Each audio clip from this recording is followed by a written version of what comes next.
Assalamualaikum students. Today our object is standardization of sodium thiosulfate solution using iodometric titration method. Before going towards the procedure, first we will see what is redox titration.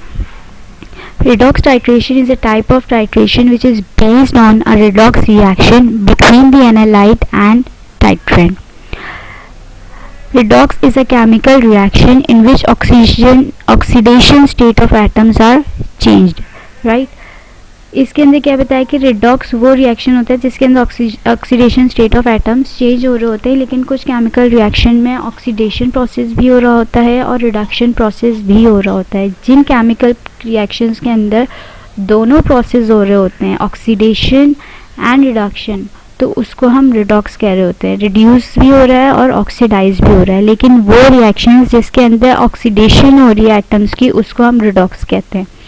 Now the question arises, what is oxidation process and reduction process. Oxidation is a chemical reaction process in which there is a loss of electron is called oxidation, and reduction is a chemical reaction process in which there is a gain of electron is called reduction. Right यानी अच्छा वो chemicals जो loss कर रहे हैं electrons को, ठीक है, उसको तो हम ऑक्सीडेशन कह रहे हैं, राइट. लेकिन वो केमिकल्स जिसके अंदर ऑक्सीडेशन प्रोसेस हो रहा होता है उसको हम रिड्यूसिंग एजेंट कह रहे होते हैं, ठीक है. वो तो अंडरगो हो रहा है under the process of oxidation, but it will act as a reducing agent for another chemical, ठीक. फॉर एग्जांपल केमिकल जो हमारे पास है वो जो है ए है, ठीक है, उसने लॉस किया, इलेक्ट्रॉन्स को लॉस किया, तो ये इलेक्ट्रॉन्स जो लॉस हुए हैं वो दूसरा केमिकल एक्सेप्ट करेगा, तो इसके लॉस होने की वजह से दूसरा केमिकल एक्सेप्ट कर रहा है. तो ये जो दूसरा केमिकल एक्सेप्ट कर रहा है उसके लिए क्या हुआ, ये रिड्यूसिंग एजेंट हो गया है, ठीक है. इसी तरीके से जिस केमिकल के अंदर रिडक्शन प्रोसेस हो रहा होता है वो एक्ट करता है एज एन ऑक्सीडाइजिंग एजेंट. कैसे, जैसे केमिकल ने अपने इलेक्ट्रॉन्स को गेन किया है, वो किस वजह से गेन किया है कि दूसरे केमिकल को उसने क्या किया है, ऑक्सीडाइज किया है, कि दूसरे केमिकल को रिड्यूस किया है कि वो अपना केमिकल रिलीज इलेक्ट्रॉन रिलीज करेगा तो उसको वो गेन करेगा. गेनिंग ऑफ इलेक्ट्रॉन कर रहा है तो रिडक्शन प्रोसेस हो रहा है, ठीक है, रिड्यूस हो रहा है. लेकिन दूसरे के लिए क्या एक्ट कर रहा है, एज एन ऑक्सीडाइजिंग एजेंट, कि वो दूसरे केमिकल से इलेक्ट्रॉन जो लूज करवा के खुद गेन कर रहा है, ठीक है. जिस केमिकल के अंदर वो जो केमिकल ऑक्सीडेशन प्रोसेस कर रहा होता है वो एक्ट करता है एज एन रिड्यूसिंग एजेंट, और जिधर रिडक्शन प्रोसेस हो रहा होता है वो एक्ट करता है एज अ रिड्यूसिंग एजेंट, ठीक है, वाइस वर्सा हो जाता है. अच्छा, oxidizing agent and oxidizing agent और oxidant gain electrons and is reduced in a chemical reaction also known as electron acceptor. The oxidizing agent is normally in one of its higher possible oxidation states because it will gain electron and be reduced. An oxidizing agent oxidizes other substances and gains electrons, therefore its oxidation state decreases. Examples में halogen है, potassium nitrate, nitric acid and potassium permanganate. Reducing agent or reductant loses electron and is oxidized in a chemical reaction. A reducing agent is typically in one of its lower possible oxidation state and is known as the electron donor. A reducing agent is oxidized because it loses electrons in the redox reaction. A reducing agent reduces other substances and loses electrons, therefore its oxidation state increases.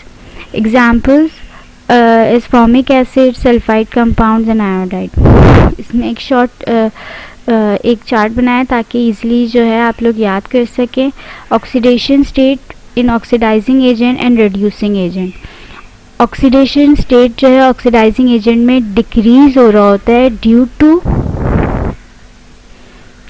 To gain of electron, ठीक है, और reducing agent में increase हो रहा होता है due to losses of electrons. Number of electrons oxidizing agent है तो मीन्स रिडक्शन प्रोसेस हो रहा है, तो रिडक्शन प्रोसेस में नंबर ऑफ इलेक्ट्रॉन्स गेन होते हैं, और रिड्यूसिंग एजेंट है तो मीन्स ऑक्सीडेशन प्रोसेस हो रहा है, उसके अंदर नंबर ऑफ इलेक्ट्रॉन्स लॉस होते हैं। ऑक्सीडाइजिंग एजेंट रिड्यूस करता है और रिड्यूसिंग एजेंट ऑक्सीडाइज करता है, ठीक है। Now coming towards the types of indicators use in redox titration. 3 types of redox titration indicators use होते हैं। एक सेल्फ इंडिकेटर है, एक जो है एक्सटर्नल इंडिकेटर होता है, और तीसरा इंटरनल इंडिकेटर होता है। A redox indicator, also called oxidation reduction indicator, in an indicator compound that changes color at specific electrode potential. A redox indicator must have a reduced and oxidized form with different colors, and the redox process must be reversible. ठीक है, इसके अंदर जो main point है वो ये कि redox का इंडिकेटर जो रिड्यूस और ऑक्सीडाइज होना चाहिए, और दूसरा मोस्ट इम्पॉर्टेंट पॉइंट ये कि वो रिवर्सिबल भी होना चाहिए।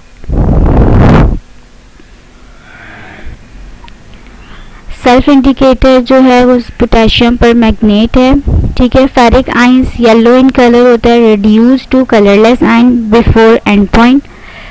Similarly, potassium permanganate is purple and becomes pink at the end point. Iodine gives brown color. External indicator में instead of adding an indicator in flask, few drops of titration solution are removed periodically and placed on a tile and mixed with an indicator solution. It shows a change in color of the indicator. Example: assay of ferrous iron with potassium dichromate. Indicator used is potassium ferricyanide. Ferrous ions gives Prussian blue color with indicator at endpoint. Ferrous ions have been converted to ferric ion and no reaction between ferric and indicator will occur, so color will disappear. ठीक है। External indicator में क्या होता है, हमारा usually process ये होता है कि जब हम फ्लास्क में एनालाइट लेते हैं तो उसके अंदर हम इंडिकेटर भी ऐड करते हैं, लेकिन एक्सटर्नल इंडिकेटर में हम फ्लास्क में इंडिकेटर ऐड नहीं करते हैं। पीरियोडिकली जो है वो सोल्यूशन को हम निकालते हैं ऑन अ टाइल, और फिर उस जो थोड़ा सा जो हमने टाइल पे सोल्यूशन निकाला है उसके ऊपर जो है इंडिकेटर ऐड करते हैं। अगर कलर चेंज होता है तो फिर रिएक्शन को स्टॉप कर देते हैं, जैसे अभी हमने ये एग्जांपल पढ़ा है एसे ऑफ फेरस आयन में, ठीक है। एक्सटर्नल इंडिकेटर में हम फ्लास्क के अंदर जो है ड्रॉप्स को ऐड नहीं करते हैं, बल्कि पीरियोडिकली हम उसका निकालते रहते हैं, रिएक्शन जैसे बढ़ता जाता है, और फिर टाइल पे डाल के फिर इंडिकेटर सोल्यूशन मिक्स करके चेक करते रहते हैं। इसी तरीके से इंटरनल इंडिकेटर्स में एग्जांपल हैं डायफिनाइल बेंजीडीन, ऑर्थोफिनाथ्रोलिन, फेरस सल्फेट, और जिसको हम फेरोइन भी कहते हैं। इंटरनल इंडिकेटर से वही है जो हम नॉर्मली न्यूट्रलाइजेशन टाइट्रेशन प्रोसेस में कर रहे होते हैं। फ्लास्क में हम इंडिकेटर को ऐड कर देते हैं, कलर चेंज होता है तो वो हमें एंड पॉइंट पता चल जाता है। अच्छा, internal indicators are involve in titration reactions and change the colour of the solution at end point to indicate the sharp end point. अच्छा, sometimes inorganic oxidants or reductants like potassium manganate and potassium dichromate are called redox indicators, which is incorrect because they are irreversible। ठीक है, इन दोनों को जो है जो potassium manganate और potassium dichromate है इसको रिडॉक्स इंडिकेटर कहते हैं। ये इनकरेक्ट है क्योंकि ये इरिवर्सिबल नहीं है, अगर रिवर्सिबल होते तो कहते हैं। Starch indicators. Starch is used as an indicator in redox titration where iodide is present. It is used in iodometry and iodimetry. It forms dark blue black complex with triiodide and turns colorless from blue। ठीक है, ट्राईआयोडाइड की presence में जो है हम starch indicator use करते हैं, और डार्क ब्लू से जब कलरलेस चेंज हो जाता है, तो this point is called and point. Application of redox titration widely employed is in stability studies, especially for halogen containing drugs, can quantify degradation products of certain drugs like chloramphenicol, used for determination of metals like calcium, magnesium, nickel, ferrous, etc. Used for determination of dissolved oxygen, hydrogen peroxide and anions. Used for determination of oxidized state of elements. Iodometry and iodimetric titration भी जो है another class of oxidation reduction titration है. ठीक है, जहाँ पे either of them iodine solution is applied directly for acid और an equivalent amount of iodine is liberated and then acid. हम इसको इन डिटेल अभी नहीं देख रहे हैं, बस सुपरफिशियली हमने इन सब चीज़ों को देखा है. Now we will move towards the procedure. Standardization of sodium thiosulfate with potassium dichromate. Let's see the procedure. We'll take 10 ml of 0.1 normal potassium dichromate and we'll add 2 gram of potassium iodide and 2 gram of sodium bicarbonate and 6 ml concentration of hydrochloric acid in a conical flask. Cover the mouth of the flask with a piece of paper. Leave it in dark for 5 minutes. After 5 minutes, take out the flask and rinse the mouth of the flask with distilled water. Add 2 ml of starch and titrate it with 0.1 normal sodium thiosulfate pentahydrate. Fluorescent green color is observed at the end point. These are the burette readings. Right, we will simply put it in the formula of N1V1 is equals to N2V2. The normality of sodium thiosulfate after standardization was found to be 0.083.